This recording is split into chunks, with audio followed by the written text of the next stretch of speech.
Bueno, pues hoy es martes del doctor José Antonio Lozano Díez, presidente de la Junta de Gobierno de la Universidad Panamericana y del IPADI. Querido José Antonio, ¿cómo estás? Buenas tardes. Hola, querido Joaquín, muy buenas tardes. Qué gusto verte el día de hoy, Joaquín. Igualmente, cuéntanos. Querido Joaquín, pues hoy traigo una tarea que me planteabas la semana pasada, que es No, responder como una tarea, ¿sí? es una pregunta que debe responder hoy. Es cómo vamos a desembarcar en el nuevo mundo post-COVID, Joaquín. Esto que Sí. vemos muchos, ¿no? ¿Cómo será la vida que nos espera una vez que pase la emergencia? La pregunta es si será acaso como el paso de una tormenta, Joaquín, de un huracán que destruye todo a su paso, pero que una vez que pasó las cosas vuelven a la normalidad anterior, o más bien será este el principio de una realidad diferente, será este el inicio de una nueva época. Y aquí, Joaquín, conviene recordar algunas cosas. La pandemia anterior de la que hay mayores registros fue la de la gripe española, que inició a finales de 1917 y que según algunas estadísticas cobró la vida de más de 50 millones de personas en el mundo. Aquella pandemia se dio en 3 olas, de las cuales la más letal fue la segunda. El COVID-19 ha transitado de ser una epidemia a la declaración de pandemia hace poco más de un año, que recordamos, de allí a entenderse como una endemia y actualmente se cataloga como sindemia. Me voy a explicar, Joaquín. Por epidemia Sí, por favor. Epidemia es la expansión de una enfermedad a un número de personas mayor al esperado en algún momento, como ocurrió en la ciudad de Wuhan a finales del 2019, que todos recordamos. Por pandemia se entiende cuando la expansión de la enfermedad pasa de un continente a otro y en el nuevo continente infectado comienzan los contagios locales, como se reconoció en la declaración de pandemia precisamente el 11 de marzo del año pasado por el director de la OMS. Por endemia se entiende la llegada de una enfermedad que llegó para quedarse, que ya no se va a ir. En mayo del año pasado, Mike Ryan, director de emergencias sanitarias de la OMS, declaraba que si bien es difícil predecir en qué manera va a evolucionar el virus, debemos estar preparados para convivir con él. Dijo en esa ocasión, este virus puede convertirse en otro virus endémico en nuestras comunidades y no desaparecer nunca, como ocurrió con el VIH. Y finalmente, Joaquín, en fechas recientes, se ha empezado a hablar de esto como una sindemia. Sindemia es un término acuñado por el antropólogo médico Merrill Singer para explicar una situación en la que 2 o más enfermedades interactúan de forma tal que causan un daño mayor que la mera suma de esas enfermedades. En la sindemia actúan factores económicos y sociales que afectan mucho. En septiembre de 2020, el editor en jefe de la revista médica The Lancet, que es Richard Horton, publicó un artículo titulado El COVID-19 no es una pandemia, en el que indica que realmente se trata de una sindemia y la naturaleza sindémica amenaza a todo lo que nos enfrentamos, requiriendo un enfoque más matizado si queremos proteger la salud de nuestras comunidades. Es muy importante aquí ver que hay comunidades desprotegidas en el mundo. Y esto apunta, dice en el artículo de Lancet, a una verdad que ahora apenas es reconocida, que por muy eficaz que sea un tratamiento o vacuna protectora, la búsqueda de una solución meramente biomédica para COVID-19 va a fracasar si no va acompañada de otros factores. En ese sentido, Joaquín, nos estamos enfrentando a algo que nos va rebasando cada vez más, algo que llega y no sabemos todavía cómo enfrentar, cómo ir llevando. Tenemos la esperanza de la vacuna, lo hemos comentado, pero parece que no va a ser suficiente. En el campo del pensamiento actual hay un debate sobre el mundo que viene. Para unos, independientemente de todo lo que haya que reconstruir, podemos pensar que nuestra vida puede continuar con el modelo sobre el que veníamos viviendo. No solo eso, algunos de estos dicen que después de tantos meses de encierro saldríamos con mayor fuerza a refrendar muchos de los hábitos personales, sociales y de consumo que perdimos temporalmente. Pero otros, que son más, el mundo que dejamos en febrero, y yo me sumo a esto, pasado, ya no va a regresar. Lo que nos vamos a encontrar después de la crisis de la pandemia es nuevo y distinto. Pensadores como Zizek, como Daniel Innerarity, Byung-Chul Han o algunos en Estados Unidos discuten sobre este punto y no hay consenso sobre lo que viene. Lo que es innegable es que ahora somos más conscientes de nuestros límites. La idea de dominio que desde hace años se trataba ya en el mundo, sobre la cual el hombre puede transformar su entorno y la naturaleza a su libre elección, como se había visto en los últimos años en avances científicos como la clonación o en corrientes de pensamiento como el transhumanismo, se pone en duda cuando un virus nos demuestra nuestra vulnerabilidad. En este aspecto, lo que está cambiando es nuestra concepción del espacio y del tiempo. Y eso, Joaquín, eso sí es de fondo, eso sí supone un cambio de época. Porque ha cambiado nuestra concepción del espacio, de un mundo que se había achicado, un mundo en el cual podíamos recorrer distancias largas en muy poco tiempo, si lo comparamos con otros momentos de la historia, un mundo de macroespacios. Hoy nuestro mundo se volvió a agrandar a partir del confinamiento, en el cual volvemos a apreciar los microespacios, el de nuestra casa, el de nuestra intimidad. Y ha cambiado nuestra concepción del tiempo porque de un ritmo diario que transcurría entre varios escenarios, salíamos en la mañana al escenario de la calle, salíamos a la oficina o a la escuela, regresábamos a la casa a comer, volvíamos a la oficina, etcétera, cambiamos al de prácticamente un solo escenario del día.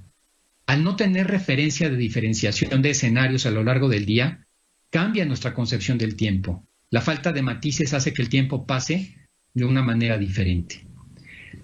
Y Joaquín, cada vez que en la historia de la humanidad ha cambiado la concepción del espacio y del tiempo, hemos cambiado de época histórica porque ha cambiado nuestra cosmovisión.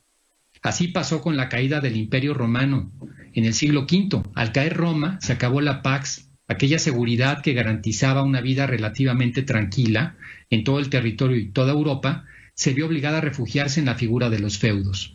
De ese macroespacio imperial, como ocurrió, pasaron al microespacio feudal. Es más, la gente vivía en un espacio de 5 o 6 kilómetros toda su vida. Ahí nacía, ahí vivía y ahí moría.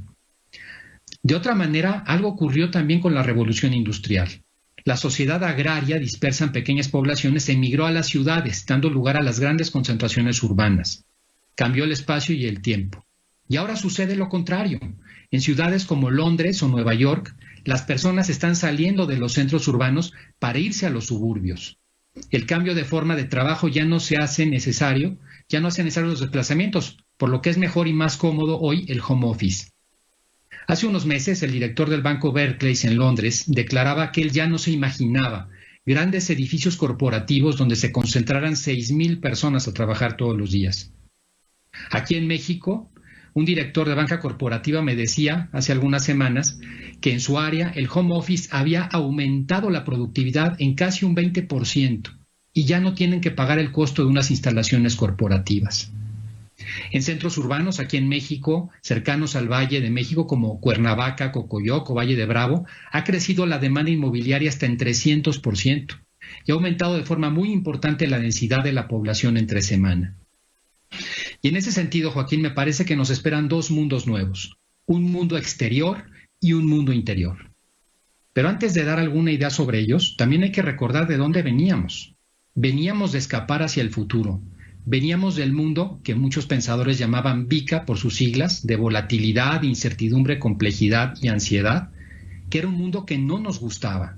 Y sobre ese mundo cayó la pandemia, por lo que la pandemia podría convertirse en una oportunidad de corregir. El mundo exterior, Joaquín, este que se aproxima, es un mundo, yo creo que de fragmentación y virtualidad. Entre que otras cosas que vemos, la educación no va a ser igual. Vamos a construir sobre modelos híbridos, presenciales y a distancia, tanto online como offline. Eso ya llegó para quedarse en el mundo de la educación. Otra cosa es que el contacto con la realidad cada vez va a ser más a través de pantallas. Otro es que, y eso también es la manera en que nosotros nos enlazamos o conectamos con esa realidad. Los viajes de trabajo y los congresos van a disminuir. Esto va a cambiar mucho el tema de los hoteles y los aviones, aún después de la pandemia. Los hábitos de consumo, Joaquín, se está previendo que van a cambiar de una forma muy importante. De aquellas grandes extensiones físicas a lo virtual. Se prevé que en lo que tenemos y los siguientes meses llegue a cerrar hasta un 50% de las tiendas físicas y que para finales de 2024 el comercio en línea será mayor que el presencial en muchos rubros. Por otro lado, la automatización puede hacer que cierren muchas fuentes de trabajo. El cambio climático, Joaquín, esto muy importante, será tema central de la agenda global y la cultura en cuanto salgamos del COVID. Es el siguiente tema de la agenda. Y una cosa muy importante, ante el exceso de noticias falsas en las redes, cada vez se vuelve más importante la fiabilidad. Estas son algunas características del mundo que viene. Pero también hay un mundo interior, Joaquín, que es el mundo de todos nosotros y que de hecho es el más importante porque es el que depende de nosotros, es el que podemos cambiar. Y a ese llegamos con el mayor índice de depresión y ansiedad que recordemos en muchos años. El aislamiento ha hecho perder a muchas personas la capacidad de relacionarse con otros, la capacidad de trabajar cooperativamente. Sin embargo, Joaquín, yo aquí quiero recordar al auditorio nuevamente que la felicidad no es lo que nos pasa, sino cómo interpretamos lo que nos pasa. Nosotros podemos influir en ese mundo interior cara a ese nuevo mundo de desembarco. En el contraste del dolor que hemos sufrido, la posibilidad de alegría es mayor. Las personas que han sufrido son las que luego tienen la mayor capacidad de tener esa alegría. Esta posibilidad de saber que estamos frente a un nuevo inicio nos puede ayudar a convertir el miedo y la angustia en ilusión por el futuro, y de allí quisiera cerrar, Joaquín, con 5 consejos, que son los siguientes frente a este nuevo mundo que se nos viene ahora. El primero es no perder el espacio que hemos logrado de intimidad con nosotros mismos, con nuestras familias, de crecimiento interior, que eso ha sido una cosa buena que ha dejado la pandemia. Nos hemos redescubierto muchos interiormente. Un segundo consejo es revalorar lo verdaderamente importante en nuestra vida. Hoy nos damos cuenta que muchas cosas que teníamos alrededor no son tan importantes como lo suponíamos, que se puede vivir con menos, que podemos vivir con un consumo inferior y aún así ser felices. Otro consejo, Joaquín, es trabajar mucho en fortalecer nuestro sentido de adaptabilidad, comprendiendo que la realidad, la vida misma, es cambiante por naturaleza. Y nosotros tenemos que adaptarnos a eso, no esperar a que las cosas cambien para que seamos felices, comprender que tenemos que aceptarlas como son. Un cuarto consejo, Joaquín, que lo hemos dado en alguna otra ocasión, me parece muy importante, es visualizar un mundo mejor, visualizar nuestras ilusiones, aquello que estamos esperando que ocurra, y visualizarlo de manera tal que casi lo toquemos con los dedos. Son ejercicios de imaginación, pero que nos ayudan a dar un sentido a las cosas que vivimos. Y finalmente, Joaquín, intentar poner mecanismos de reconstrucción de la esperanza, de reconstrucción de la ilusión. Y ahí el mecanismo principal es abrir las puertas, ya en esto he insistido mucho, hacia los demás. Esta idea de que es realmente el concepto del amor, el amor a una persona, el amor a unas convicciones, pero en general este concepto de amor, que es análogo, que se aplica a muchas cosas, es el mejor remedio para poder enfrentar una circunstancia de esta naturaleza. Este es el mundo, Joaquín, que se empieza a visorar. Desde luego es un mundo con muchos misterios por resolver todavía, pero por aquí se ve que va. Mi opinión, Joaquín, como lo hemos hablado tú y yo, no vamos a regresar al mundo que teníamos antes de febrero del 2020. Este es un mundo nuevo y tenemos que estar preparados para ello, Joaquín. Así es, pero en la incertidumbre de dónde vamos a desembarcar. Gracias, querido José Antonio. Yo te mando un abrazo como siempre, ya te extraño y nos vemos el próximo martes. Claro que sí, querido Joaquín. Un abrazo grande y también se te extraña mucho. Gracias, el doctor José Antonio Lozano Díez es el presidente de la Junta de Gobierno de la Universidad Panamericana y del IPADE. Pues me están informando.